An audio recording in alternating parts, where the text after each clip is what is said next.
I'm Connor Rold, and welcome back to another episode of Movie Star Magic. And this week we're going to be looking at the fascinating career of Angelina Jolie, a career of sort of middling films, but despite that, undeniable movie star talent. But if you're new to this series, what I do every single week is pick an actor and discuss what their movie star magic is. I start off at the top of the show, breaking down their career into 3 separate chapters, trying to understand their sort of overall career arc and how they've evolved as an actor, and within each of those chapters I pick a defining role, just as a way to allow us to sort of help understand where they were at their career at that time and to talk about some of their greatest performances. And then at the end of the episode, I try to find what their movie star magic is. What is that one special thing that they have that other people don't, that other actors don't, that make them such a compelling on-screen presence? So jumping into things, starting off in chapter 1, I'm calling this chapter the Firecracker because she really sort of bursts onto the scene with her 1999 year. I mean, she has a couple of sort of oddball roles here and there, and like Hackers. The sort of earliest role that she had that really sort of showed that she could be a great actor is Gia, the 1998 TV movie, but it's still a TV movie and didn't get a whole lot of sort of recognition until really her 1999 year. Now it's also notable that she's the daughter of Jon Voight, so Hollywood does like their acting royalty, but she really has one of these sort of great acting breakouts in her 1999 year, in which she's in Pushing 10, which is the Mike Newell film, his film post Donnie Brasco. She has an interesting sort of surprising supporting performance in that film. That comes out in April of 99. Then in November, she stars alongside Denzel Washington as a sort of newcomer, so November of 99, and that movie does very well at the box office and puts her alongside in the same class as someone like a Denzel from that movie. We talked about Matthew McConaughey a couple weeks ago, who was able to do that with A Time to Kill. Angelina Jolie, I think, does similarly here with a sort of 90s movie star legal type thriller. But it really is the December 99 release of Girl Interrupted that really allows her to break out. That's the sort of Firecracker role that she has. She wins her Oscar for this, for her first nomination, and it's really sort of a cumulative award because of her great year, but particularly that performance, where it was very surprising in the sense that you watch the movie and you go immediately, oh, this is a movie star. I don't know who this is, but I need to know more about her. I need to see her in every movie. She steals every scene. And, in the 90s, when movie stars were dominant, that was like striking gold. That was a huge deal. So people really sort of jumped onto her career quickly and were excited to see where she would go. And I would also put a movie like Gone in 60 Seconds in this chapter, just because that was shot before she won her Oscar, and came out the year after, and she's in this sort of supporting role. But after these sort of little period here, she really becomes an A-lister movie star overnight, and that's sort of this sort of early Firecracker chapter. It's that 99 years, the 98 years, if you wanted to. I would sort of go into the Gone 60 Seconds early period there, and every time she's on screen, you're wondering, like, why is she like the third or fourth person in this movie? She's fantastic, she's so exciting, and she really does hold her own in the case of, going up against a Winona Ryder, going up against a Denzel Washington, serious, well-respected actors at the time. She goes up against them and arguably beats them in their own movies, so it's a very sort of surprising, who is this kind of a person? They have an undeniable movie star, what is it? And when picking my defining role, ultimately I did go with Girl Interrupted. I wanted to talk about Gia because I think it's a terrific performance in that pretty good TV movie, but she's really terrific in it and a great story. But I had to talk about Girl Interrupted just because that is sort of this defining role. I mean, it really just shows what she's best at, in my opinion, which is this sort of sadistic, live wire, villainous kind of an energy, and she's just allowed to totally sort of manipulate people and control every scene and be the sort of center of attention. That's what the structure of the movie allows her to do. But of course, Jolie's performance really does emphasize that as well. She's genuinely scary and nervous and unpredictable and a true live wire. When I was reading Roger Ebert's review of this movie, he mentioned Jolie as someone who is a loose cannon with deadly aim, and I thought that was a really accurate descriptor of her in this movie. So think about that, someone who seems like they're out of control and chaotic, but at any moment can deliver a precise blow, precise sort of mean critique of these girls, and bring a lot of energy and unpredictability. And because she brings that unpredictability, that ultimately translates into the story, which for the most part is sort of a sadder, more depressive kind of a story. She brings a lot of that energy and that excitement and intrigue, I think, to the film. So she's adding a lot, just her movie star performance, her performance in the movie. is adding so much to actually the quality of the movie, and she's probably the best part. And in a weird way, may have ended Winona Ryder's career just because I thought she acted her off the screen, even though Winona is great in the film. Then in the second chapter, I'm calling this chapter the action hero, because pretty much right after Girl Interrupted and that sort of Gone in 60 Seconds period, she jumps right into the action franchise, the sort of big budgeted IP-driven action franchise. Hollywood was very much interested in making her a movie star that can open up big commercial movies, more so than even she was in being more of the critical darling. Like a Meryl Streep or an Amy Adams or a Saoirse Ronan or a Glenn Close, people who are really exciting early on and young, but then sort of stay within that sort of prestigious, critically based kind of a community. Jolie was someone that immediately jumped right into A-lister kind of a movie star status, opening movies, and did so with these action movies. And in many ways, she was an ingenue type. She wins her Oscar at a very young age. She's sort of the queen of Hollywood. She's the new sort of princess, and we're going, who is this girl? We want to see her and everything, and there's so much excitement around her. And we see this with many young actors, particularly actresses, when they are young and they win their first Oscar. Most recently, think of Alicia Vikander, or think of a Brie Larson. And Angelina Jolie really sort of outlined that post-Oscar roadmap very well, that we even see it today. Where Angelina Jolie, she wins her Oscar, and then her next big stuff is Lara Croft Tomb Raider, it's Mr. and Mrs. Smith, it's Wanted, it's Salt, it's, action movie. Even something like Alexander is in that sort of thing as well. So when we see even something like Alicia Vikander win her Oscar, and then the next movie she does is Tomb Raider, there is, of course, a correlation there. Even someone like Brie Larson immediately winning her Oscar and then immediately going into the Marvel Cinematic Universe and being Captain Marvel and being, tied up with those films. And in this period, Angelina, she does try to do some more dramatic stuff. She gets nominated for the Clint Eastwood film Changeling, and does The Good Shepherd and some of these films where she tries to go back into the dramatic element, but it doesn't really sort of ultimately translate. Those movies aren't totally well respected and don't totally get the Oscar nominations that they are going to be hoping to get. So she doesn't really have that sort of post-Girl Interrupted big Oscar nomination, potentially Oscar win contention period. She just doesn't really have that. And even her action movies, for the most part, are sort of middling efforts. I don't know how many people are huge fans of Wanted or the Lara Croft movies, or even something like The Tourist. There are sort of these sort of anonymous type kind of movies that she's been in, and unfortunately sort of her taste has been middling, and I think that does affect her legacy when we're talking about those movies, where she's an undeniable movie star, but if you're an up-and-coming film fan, you have to try to watch a lot of her movies to understand that context, whereas you see someone like a Tom Cruise, who's an ultimate movie star, you just watch Rain Man and Top Gun, a classic kind of a movie still today, and you immediately recognize his movie star status, where unfortunately Angelina Jolie, I don't know if she's had a lot of typically great movies, and her taste during this period, a pivotal period, she wasn't super successful in the dramas, so she goes, okay, I'll go back to some of the action movies that have done well for me. But even still, those action movies aren't sort of classic action movies. They are sort of middling efforts, sort of forgotten kind of 2000s action movies, which is a little bit disappointing that she was so exciting coming out of Girl Interrupted. And then this sort of 10-year period, I'd say from 2000 to 2010, has some interesting movies, but not on the level, not necessarily the career that we always hoped or thought she would have. But my defining role of this period is a movie that I am genuinely interested in, and I do think is the sort of longest lasting legacy kind of a movie of this period, and that's Mr. and Mrs. Smith. I mean, the movie sells itself just as this married couple who don't realize that they're both contract killers, who eventually do realize that they're contract killers when they're set to kill the same person, and then they have to go at each other and try to kill each other, and that sort of cat and mouse game is very exciting. And what I love about the movie is just how much fun it has. It allows its movie stars to be fun and totally buys into the premise, and it's just a fun action movie with great set pieces that allows them to be sort of witty and bantery, and has almost like a screwball comedy-esque kind of a banter between the two.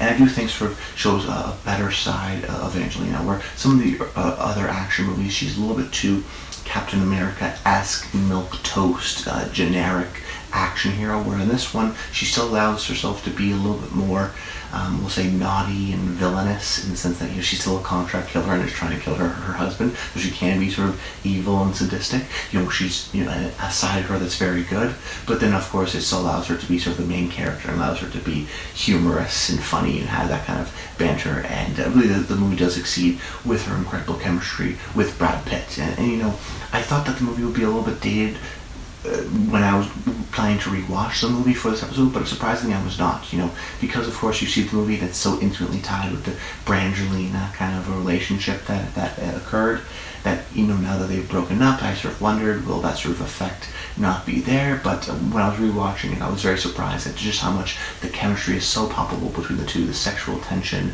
the violence, that kind of combination works really well. It's a lot of fun. People are having a lot of fun with it, and it's just fun to see their banter, to go back and forth, to see those sort of crazy action sequences, which are very well done and executed by Doug Liman, you know, coming off the Bourne Identity. So I like that the movie doesn't shy away with that, and Angelina is so terrific in the movie at sort of tapping into that sort of villainous side, but also executing on some great dry humor, some great situational screwball comedy type humor, and then of course that dynamic chemistry that she has with Brad Pitt in this film. Then chapter 3 I'm calling Fantasy Island, because her sort of output post Salt, the Tourist 2010 year, is pretty dismal, in the sense that if you look at the 2010s of her acting career, she does 3 films, 2 Maleficent movies and 1 movie by the sea, in terms of movies that she's acting in, because in this decade she tries to become brilliant at directing. 2011 she does her first film In the Land of Blood and Honey, and then 2014 does Unbroken, and then 2015 By the Sea, and then 2017 First I Killed My Father. So she really leans heavily into directing, and I think does a terrific job. She's made, you know, a bunch of sort of solid, dramatic, interesting films, and tries to get back into the critical establishment that way. And in certain respects she does. You know, First I Killed My Father does get a BAFTA award. Unbroken gets 3 Oscars. So, you know, she does sort of enter back into it as in that way, as a director, as an actor, sort of turned director. And because of that, her 2010s, when you think about that, this is an A-list movie star throughout the 2000s. Salt, you know, makes a lot of money. Same with The Tourist. Like, these movies aren't major box office hits, but she does very well. And then if you look at her movies in the 2010s, Maleficent and Maleficent 2, those are big money getters, but for some reason, because she's so dedicated to directing in the 2010s, she just didn't put as much stuff out. And now, you know, the 2020s with Eternals and Come Away and Those Wish Me Dead, she's starting to bring back some of the movie star stuff. But what's interesting about this period is, even in the 2010s and the 2020s, just how many of her movies are fantasy movies. Of course, you have the 2 Maleficent movies, but then you also have Eternals, which is a fantasy type, you know, superhero story. And then even something like, if you think about her sort of voiceover stuff in Kung Fu Panda, or The One and Only Ivan, talking animals, very fantastical. Come Away is a fairy tale type story. So this chapter, she really leans into the fantasy genre, sort of utilizing her success off of Maleficent, I think, which is a huge success for Disney there, but really in this period, I think, really leading into the fantastical genre, which is an interesting sort of development away from just pure action and into more fantasy. So when talking about the defining role, I think I have to go with Maleficent. You know, after this 4-year hiatus from 2010, she comes back in 2014 and launches, in a certain respect, the live-action Disney remake, and showed that there was intense audience reception for and desire for these kinds of films.